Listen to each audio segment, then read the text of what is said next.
آپ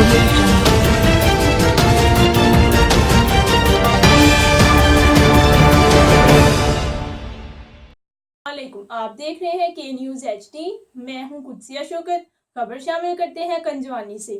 S H O تھانہ گڑھ کی کنجوانی پریس کلب آمد۔ اس کے موقع پر کانفرنس کرتے ہوئے ان کا کہنا تھا کہ منشیات سمیت تمام جرائم کا خاتمہ میری پہلی ترجیح ہوگی۔ اس حوالے سے رپورٹ کریں گے ہمارے نمائندے علی حسن صابری۔ جی بالکل، کنجوانی ایس ایچ او تھانہ گڑھ کے کنجوانی پریس کلب آمد۔ کنجوانی پریس کلب آمد کے موقع پر پریس کانفرنس کرتے ہوئے ان کا کہنا تھا کہ منشیات سمیت تمام جرائم کا خاتمہ میری پہلی ترجیح ہے۔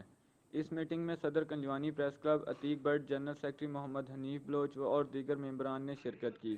اس موقع پر ایس ایچ او تھانہ گڑھ کا کہنا تھا کہ میڈیا اور عوام کے تعاون سے علاقہ کو جرائم سے پاک کر کے ہی دم لوں گا۔ جی اسی طرح جو گیڈیاں وغیرہ ہو رہی ہیں ہم نے کافی حد تک کنٹرول بھی کیا ہے۔ آئندہ کے لیے آپ کا کیا لائحہ ہے؟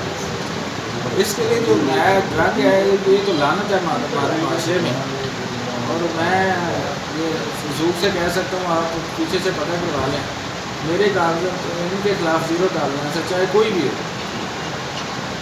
چاہے کوئی بھی جتنا بھی بااثر ہے، گندے آدمی کے لیے کوئی رہے۔ اسی طرح جو ٹوپ مافیا وغیرہ جو تھانے میں ان کا کردار تھا، ان کے متعلق آپ کا کیا ہوگا؟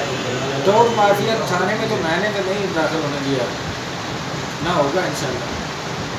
یہ کلچر بھی ہوتا ہے، جو لوکل لوگ ہوتے ہیں یہ چودھری کے پاس جاتے ہیں جو مرضی بننا چاہیے، لیکن ہم کوشش کر رہے ہیں لوگوں کو اس معاملے میں ایسوسیٹ کر رہے ہیں کہ آپ خود آ جائیں، آپ کا مسئلہ اگر نہ حل ہو تو پھر آپ جس کے پاس مرضی چلے جائیں۔ تو ان کا تو داخلہ ویسے ہی منع ہے، دفتروں میں بھی منع ہے، تھانوں میں بھی منع ہے۔ اچھا نشید صاحب، ایک